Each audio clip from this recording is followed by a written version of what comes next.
성경의 말씀이에요.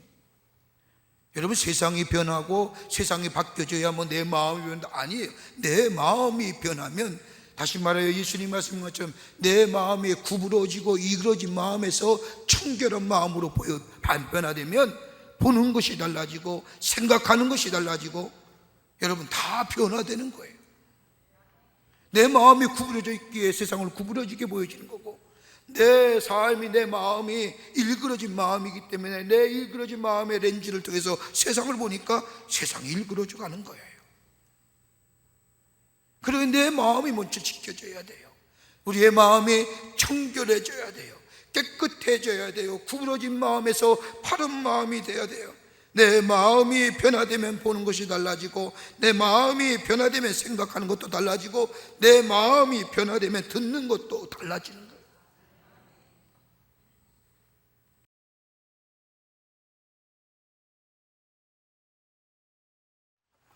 오늘 이 아침 시간에 같이 말씀을 나눌 제목은 마음이 청결한 자의 복입니다.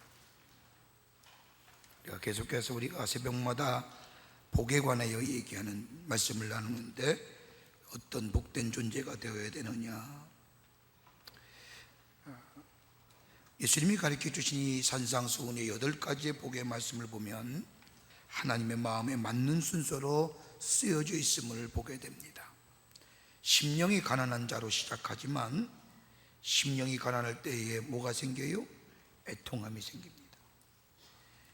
자신이 전적으로 하나님 앞에 죄인이라고 생각할 때에 그 애통함이 우리로 하여금 하나님 앞에서 낮아지고 겸손한 자가 될 뿐만 아니라 온유한 심령 됩니다. 그리고 온유하고 겸손한 심령이 될 때에 하나님의 의가, 하나님의 뜻하신 바가, 하나님의 정의가 무엇인지 깨닫게 되고, 그렇게 되면 우리 안에 어떤 마음이 생기느냐? 우리를 하나님께서 긍휼히 여겨주시고 우리 마음에 청결함을 주시고, 그 청결함 은혜 은사를, 화평케 하는 은사를 더하여 주십니다. 그러니까 팔복의 모습은 하나하나로 띄어서 얘기할 것이 아니라 하나의 연결된 부분으로서 하나님의 마음, 그러기에 장엄한 말씀이라고 할 수가 있을 겁니다. 한번 보실까요?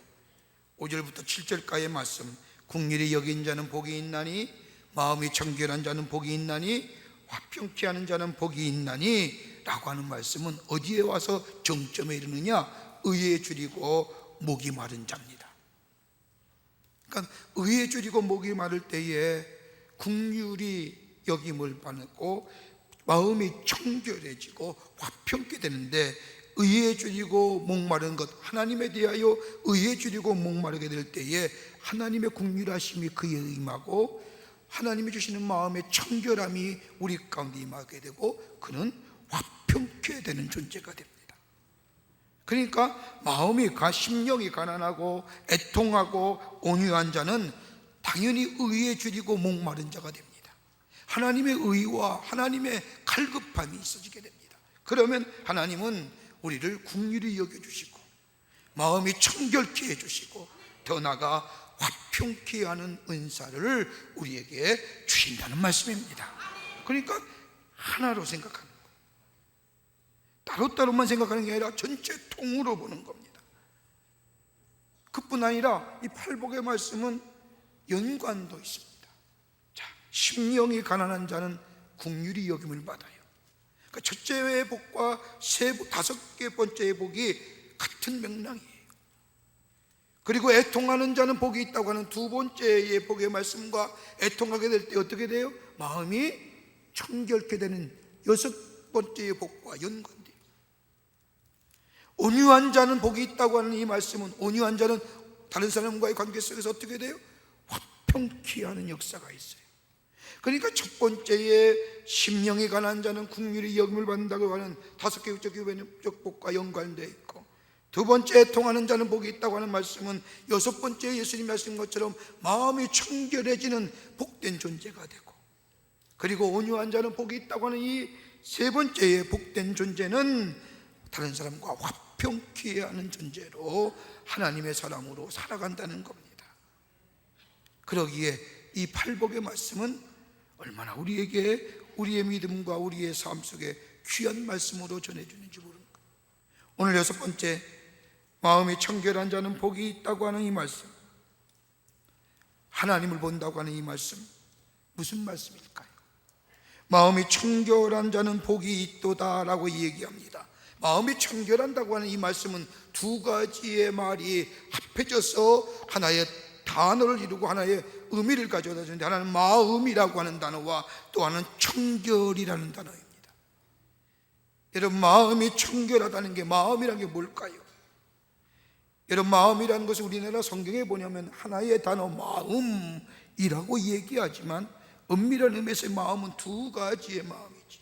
내면적인 표현이죠. 하나는 마인드라고 하는 표현되는 마음, 이 말은 인간의 지적인 능력을 작용할 때 쓰여지는 마음, 다시 말하여 이해력과 사고력이 내포되어 있는 지적인 능력, 그 마인드입니다. 이걸 말할 때의 마음이라고 얘기합니다. 일종의 사고의 과정, 마인드입니다. 그래서 성경에서는 엄밀하게 말하면 이 마음과 감정은 다릅니다. 우리가 혹시 마음일 때의 감정을 얘기하는데 성경은 이 마음과 감정을 다르게 얘기합니다. 지적인 능력, 사고의 과정. 또 하나의 마음이라고 한다면 하트라고 하는 마음입니다. 똑같은 마음이지만은 엄밀하게 다릅니다. 하트라고 하는 이 마음은 다른 것이 아니라 인간 내면 전체를 가리키는 말입니다. 마인드에서 나오는 의지와 감정의 전체를 가리킬 때, 다시 말한다면 전인적인 마음, 지정의, 이걸 다 통과 포함하는 마음. 그러기에 성경은 마음이라 할 때 하트를 얘기하는 거예요. 우리 단순히 감정이나 의지나 뭐 이런 얘기하는 게 아니라 전인적인 마음. 그러기에 예수님이 말씀하신 것처럼 내 마음을 다하고 뜻을 다하여 내 주 하나님을 사랑하라. 내 마음이라는 것은 전인적인 거예요. 단순히 감정만 가지고 하나님을 사랑하고 하나님 앞에 예배하는 게 아니라 우리의 지정의, 사고, 인지력 다 모든 것을 포함해서 하나님을 사랑하는 거예요. 그러기에 내 마음이라고 해요. 또 하나가 더 있다면 청결하다고 하는 단어입니다. 마음이 청결한 자, 청결이라고 하는 단어는 헬라어의 원문을 보면 카다로스라고 얘기하는데, 이 단어는 두 가지 큰 뜻이 있습니다. 하나는 뭐냐면 세탁되어 깨끗한 옷의 상태, 새 것이 아닙니다. 새로운 것이 아닙니다. 더러워졌습니다만은, 그런데 씻어서 깨끗하게 되었을 때에 그 깨끗함을 가리켜 카다로스라고 얘기해요. 또 하나가 뜻이 있다고 한다면 농사를 해서 죽정이나 벼 같은 것을 다 재버리고 알곡만 남았을 때 이것을 청결하다고 얘기하는 거예요. 죽정이는 다 날려버리고 거기에 깨끗한 알곡만 남습니다. 알곡만 모여졌을 때에 청결이라고. 죽정이는 다 날려버리고 알곡만, 깨끗한 것만 모아서 이걸 가리켜서 카타르스라고 얘기해요. 그러기에 이 두 단어를 연결해서 얘기해. 마음이 청결하다고 하는 것은 다른 것이 아니라 변절된 마음, 구부러진 마음, 찌들어진 마음이 씻어져서 깨끗한 마음, 다시 말하여 돌이키는 마음, 우리의 의지와 감정일 뿐만 아니라 전인적으로 깨끗해져서 돌이키는 마음이 청결한 마음이라는 겁니다. 잠언서 4장 23절의 말씀을 보면 무릇 지킬 만한 것보다 더욱 내 마음을 지켜라. 이게 뭐예요? 전인적으로 깨끗하게 되어 지킬 수 있을 때, 지켜나갔을 때에 이것을 청결이라는 거예요. 여러분, 우리나라에서도 유명한 우리나라에서 널리 알려진 베스트셀러 작가인 앤드류 매튜라고 하는 호주의 작가가 있습니다. 그 사람이 장 가운데 마음이 가는 대로라고 하는 책에 보면 이런 얘기합니다. 우리가 해야 할 일은 세상을 변화시키는 것이 아니라 내 자신을 변화시키는 일이다. 바뀌어져야 뭐 내 마음이 변한다. 아니에요. 내 마음이 변하면, 다시 말하여 예수님 말씀인 것처럼 내 마음이 구부러지고 이그러진 마음에서 청결한 마음으로 변화되면 보는 것이 달라지고 생각하는 것이 달라지고 여러분 다 변화되는 거예요. 내 마음이 구부러져 있기에 세상을 구부러지게 보여지는 거고, 내 삶이, 내 마음이 일그러진 마음이기 때문에 내 일그러진 마음의 렌즈를 통해서 세상을 보니까 세상이 일그러져 가는 거예요. 그러니 내 마음이 먼저 지켜져야 돼요. 우리의 마음이 청결해져야 돼요. 깨끗해져야 돼요. 구부러진 마음에서 바른 마음이 돼야 돼요. 내 마음이 변화되면 보는 것이 달라지고, 내 마음이 변화되면 생각하는 것도 달라지고, 내 마음이 변화되면 듣는 것도 달라지는 거예요. 오늘 예수님이 마음이 청결한 자는 복이 있나니 저희가 하나님을 볼 것이요. 이 말씀이 무슨 말씀인지 오늘 예배소서가 바울이 예배소 교회를 향한 편지의 내용과 함께 더불어 함께 말씀을 나눠보고 이 한 시간에 기도의 제목을 갖고자 합니다. 첫째로, 절대 가치를 구하는 인생에게 청결한 마음이 있어집니다. 여기서 절대 가치라고 하는 것이 절대적인 진리 안에 거하는 자, 다른 말로 말하면 하나님 안에 거하는 자, 하나님께 소망 두는 자에게 하나님은 그의 마음 청결케 하신다는 겁니다. 하나님께 마음. 여러분, 세상의 가치는 변해요. 세상의 가치는 절대적인 것이 없습니다. 그러나 변하지 않는 것, 변하지 않는 절대적인 진리, 다른 게 아니라 하나님 안에 거하는 자, 하나님께 소망을 두는 자, 하나님께만 의지하며 사는 자, 그의 마음이 청결한 자의 마음이 됩니다. 여러분, 사울왕 보세요. 사무엘상 9장 2절의 말씀을 보면 사울이 왕이 됐을 때의 모습을 성경은 이렇게 얘기합니다. 그는 준수한 소년이라 이스라엘 중에 그보다 더 준수한 자가 없고 그는 모든 백성보다 어깨이만큼 더 큰지라. 준수했다는 겁니다. 단순히 외모만 준수하다고 표현하지만 그 원문을 보면 그의 마음이 하나님께 향해, 외적으로만 아니라 외적으로도 하나님께만 향해 있던 그의 마음이 기름 부어 왕이 됩니다. 그리고 전쟁할 때마다 승승장구합니다. 그런데 어느 사이에 그의 마음이 교만해진 거예요. 세상의 가치를 따라가는 거예요. 하나님께 마음이 아니라 세상께 마음을 빼앗겼어요. 그러다 보니까 자기를 위하여 전쟁을 할 때마다 기념비를 세웁니다.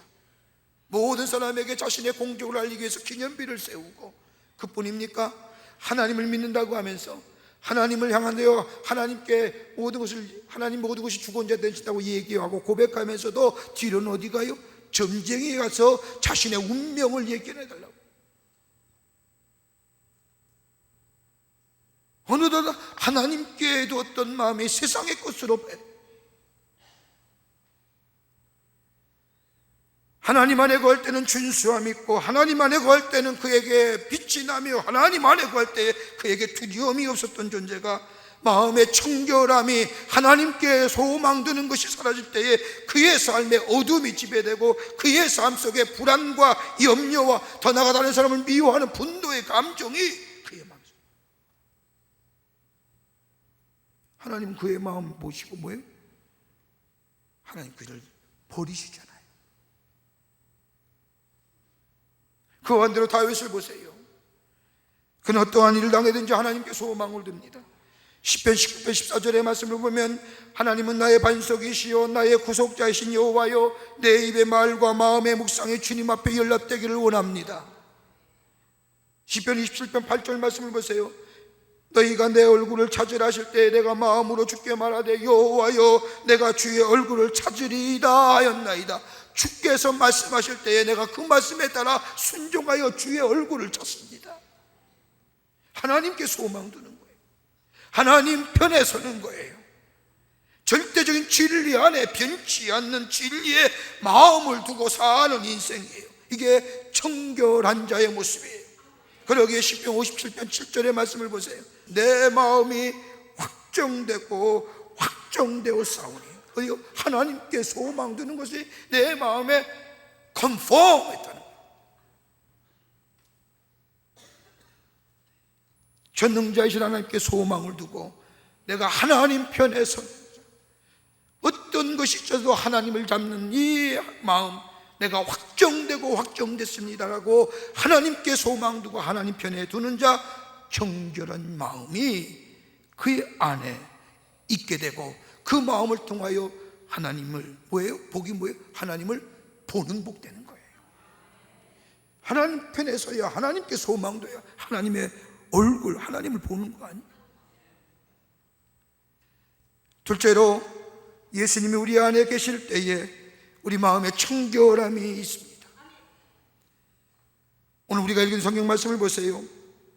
에베소 교회에 보낸 바울의 편지 중에 에베소 4장 22절과 23절의 말씀을 보면, 너희는 유혹의 욕심을 따라 썩어져가는 구습을 따른 옛사람을 벗어버리고 오직 너희의 심령을 새롭게 되어 하나님을 따라 의와 진리의 거룩함으로 지으심을 받은 새 사람을 입으라. 심령이 새롭게 되라는 거예요. 심령이 새롭게 된다는 게 뭘까요? 마음이 바뀌어져야 되는 거예요.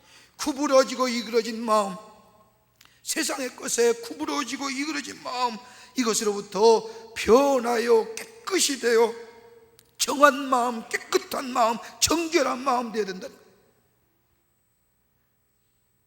어떤 마음이에요? 어떤 것으로부터 구부러진 마음에서 깨끗게 돼요. 그 말을 17절서부터 4장 17절과 19절에 7가지의 마음이에요. 길게 얘기하지만 짧게 하면 7가지를 얘기할까요? 하나는 뭐냐? 허망한 마음으로부터 바뀌어져야 돼요. 허망한 마음이 왜요? 허무한 생각이에요. 있는 것 같은데 아무것도 없다고 생각하는 마음. 허무한 마음에 뭐예요? 목적이 없는 거지요. 목적이 사라지니 가치가 없지요. 목적이 없으니 삶의 열정도 없지요. 이것에부터 바뀌어져야 되는 거예요. 여러분, 그리스도인의 삶의 목적이 뭐예요? 하나님의 영광을 위해서 하는 거예요. 여러분, 하나님의 영광, 목표와 목적은 다른 거예요. 목적은요 좀 추상적이지만은 목표는 구체적인 거예요. 목적이 뭐예요? 우리의 삶에 하나님의 영광을 위해 사는 거예요. 예수 그리스도를 위하여 사는 거예요. 추상적이지만은 우리의 삶 속에 하나님이 우리의 삶에 목적되어질 때에, 바울이 빌립보서 1장 20절에 말씀합니다. 나의 간절한 기대와 소망을 따라 아무 일에든지 부끄러워하지 아니하고 지금과 전과 같이 온전히 담대하여, 그 다음에 중요해요, 살든지 죽든지 내 몸에서 예수 그리스도가 존귀하게 되게 하려 합니다. 하나님의 영광. 허망한 것으로부터 벗어나야 돼요. 두 번째는 총명함이 어두워졌다는 거예요. 여기서 변화되어야 된다는 거예요. 총명이란 판단력이에요. 여기서 총명이라고 하는 것은 하나님과 영적인 세계를 판단할 수 있는 거예요. 이건 어디서부터 오느냐? 이걸 가리켜서 지혜라고 얘기하는데, 이 지혜는 어디서부터 와요? 하나님을 경외하는 데서부터 오는 거예요. 무지함에서, 세 번째는 무지함에서 벗어나야 됩니다. 무지한 자가 뭐예요? 하나님을 알지 못하는 게 성경은 무지하라고 얘기해요. 세상의 지혜와 지식을 모른다고 해서 무지한 게 아니라 하나님을 알지 못하고 사는 자, 무지한 자예요. 세상의 지식과 경험과 세상의 것들을 가지고 있다 할지라도 하나님이 모르면 그것은 뭐예요? 헛똑똑이에요. 네 번째는 마음의 강팍감, 마음의 굳어짐에서 변화되어야 돼요.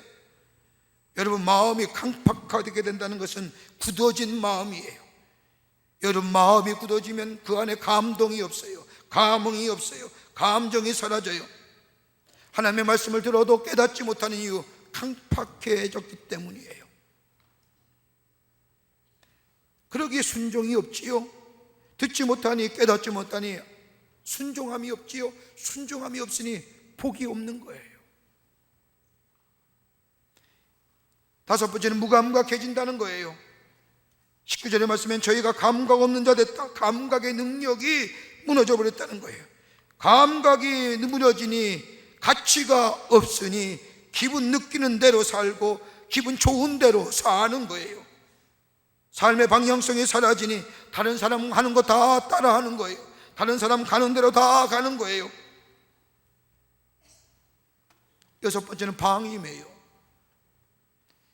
영어 성경에 보면 gave up, 손 놓아버린다는 거예요. 사람답게 사는 거 포기해버렸다는 거예요. 얼마나 무서운 말인 줄 아세요? 사람이기를 포기했다는 거예요. 일곱 번째는 모든 더러운 것을 욕심으로 행하되, 동물적인 욕심에 사는 거예요.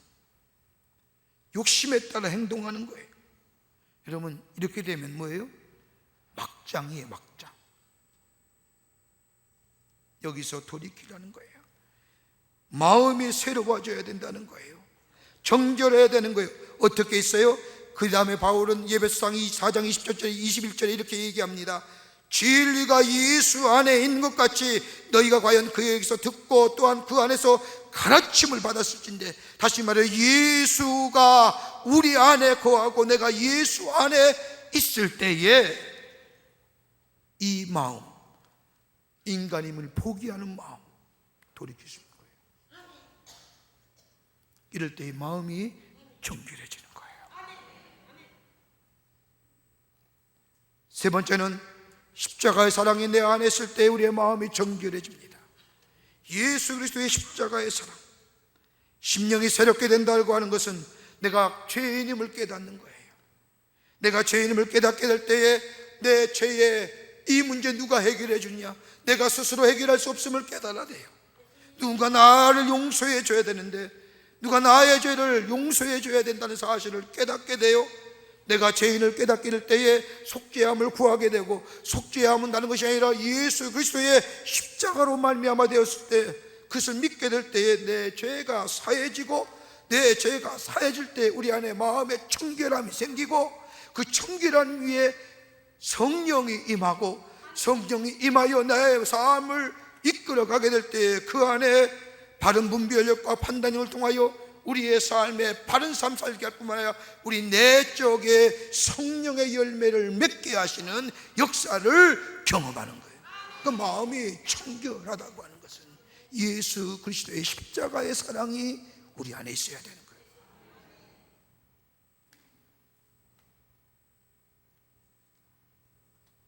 그러면 오늘 예수님이 말씀, 하나님을 볼 것이요. 본다는 게 뭘까요? 하나님의 얼굴 보는 거 아니에요. 너희가 마음이 청결해지면 하나님의 얼굴 볼 것이요라고 하는 게 아니라 너희가 하나님을 볼 것이요라고 얘기합니다. 하나님을 본다는 게 뭘까요? 청결한 자는 복이 있다고 얘기하는데 너희가 하나님을 볼 것이다. 하나님을 본다는 것은 첫째로 축복이 뭐냐요? 화목의 역사가 있는 거예요. 하나님을 본다고 하는 것은 하나님을 만나 주시는 것이요, 하나님을 만나면 그것에 평화의 역사, 화목의 역사가 일어나는 거예요. 주는 평화세요. 막힌 담을 하나 되게 하시고, 막힌 담을 헐게 하시고, 나누었던 것을 하나 되게 하시는 거예요. 마음이 정결한 자, 하나님을 본다고 하는 것은 하나님이 주시는 화목의 역사, 내 하나님과 깨끗함, 화목함과 이웃과 화목함과 내 자신과의 화목함의 역사가 일어나요. 두 번째는 하나님을 본다는 복이 뭘까요? 기도의 응답이 있다고 하는 거예요.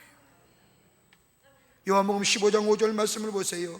나는 포도나무요 너희는 가지니 그가 내 안에 있고 내가 그 안에 거하면 사람이 열매를 많이 맺나니 나를 떠나서는 너희가 아무것도 할 수 없습니다. 그 다음에 7절 말씀을 보면 요한복음 15장 7절에 너희가 내 안에 거하고 내 말이 너희 안에 거하면 무엇이든지 원하는 대로 구하라. 그리하면 이루리라. 너는 열매 맺는 가지가 뭐예요? 15장 1절의 말씀에 가지가 깨끗해야만 열매 맺는 거예요. 정결한 가지, 깨끗한 가지에 열매 맺는 거예요. 기도의 응답도 뭐예요? 마음의 정결한 자, 하나님 앞에서 정결한 마음의 소유자 될 때에 우리의 기도가 향기로운 제물 되고, 그 제물이 우리에게 응답의 역사로 하나님을 본다. 하나님이 하나님께서 마음을 돌리신다는 거예요. 예수님께서 돌리시는 거예요. 하나님의 마음이 움직여지는 거예요. 끝으로 하나님 나라의 백성답게 살아요. 하나님 나라의 백성답게 산다는 게 뭐예요? 하나님의 축복이 많아서요? 천만에요. 거룩한 성화의 삶 사는 거예요. 성화의 삶 살아요. 정결케 됐다고 하는 것은 거듭남 삶이요, 중생의 삶이요, 하나님 나라의 백성의 삶이요. 그러기에 거룩한 나라의 백성답게 성화의 삶 사는 것. 그러기에 4장 24절의 말씀을 보면, 에베소 4장 24절의 말씀을 보면, 하나님을 따라 의와 진리의 거룩함으로 지으심을 받은 새 사람을 입으라. 정결한 마음에 하나님의 의가, 하나님의 진리가, 하나님의 거룩함이 있어 우리의 삶에 구별된 자. 성결하다는 게 뭐예요? 거룩하다는 게 뭐예요? 세상과 구별되어지는 삶. 여러분, 이게 우리의 사는 목적 아니에요? 이럴 때에 바로 하나님의 나라와 의를 먼저 구하는 것이요, 그 위에 그 모든 것을 더하여 주시는 축복의 역사가 우리 가운데 임하게 될 줄 믿습니다. 우리의 기도 제목이 뭐예요? 하나님, 내 구부러진 마음 곧게 해주십시오. 일그러진 마음, 새로운 창조의 역사가 있게 하여 주시옵소서. 내가 하나님께 소망됩니다. 하나님 편에 섭니다. 예수 안에서 합니다. 내 마음이 확정되었습니다. 내 마음이 확정되었습니다. 주여, 나를 깨끗게 하시고 정결케 하시어 하나님을 보고 화목하고 기도의 응답 있고, 그리고 성화된 하나님 나라의 백성답게 살아가게 하여 주시옵소서. 이것이 우리의 기도 제목이 되어야 될 줄 믿습니다.